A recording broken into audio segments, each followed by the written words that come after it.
भाषा एक असा विषय आहे, शिकलाच पाहिजे, जास्तीत जास्त भाषा शिकलाच पाहिजे। पण ही जो प्रक्रिया आहे तो व्यक्तीवर निर्भर करतो। काही लोक असतात जे खूप फास्ट लवकरात लवकर दुसरी भाषा शिकू शकतात मातृभाषाच्या व्यतिरिक्त। काही लोक असतात जे मातृभाषाच्या व्यतिरिक्त दुसरी भाषा शिकण्यामध्ये त्यांना खूप वेळ लागतो।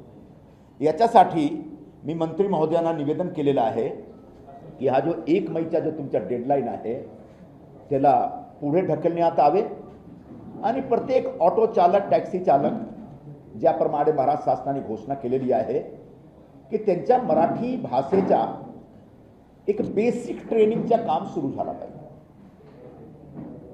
मंत्री महोदयांनी असा घोषणा केलेली आहे की संपूर्ण मुंबई 70 ठिकाणी आम्ही मराठी भाषा शिकण्यासाठी एक शिबिर किंवा कॅम्प किंवा कार्यशाला आम्ही सुरू करण्याची आमची तयारी आहे।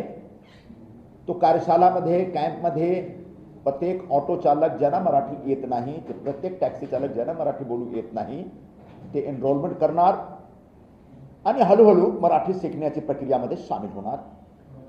आणि याच्यासाठी जेव्हा 1 मेचा डेडलाईन आहे त्याला पुढे ढकलण्यासाठी मी एक मागणी करतो, तुम्ही निवेदन करतो या पत्राच्या माध्यमाने की कमीत कमी 6 महिना आणि जास्तीत जास्त 1 वर्ष असा एक डेडलाईन तुम्ही, असा एक कालावधी तुम्ही ठरवा, म्हणजे सर्वांना कुठल्या प्रकारचे त्रास नाही होईल आणि सगळे येत्या 6 महिन्यात किंवा 1 वर्षात मराठी बोलणं, बेसिक मराठी बोलणं आणि मराठी भाषेमध्ये संवाद करण्यात ते समजू शकतात।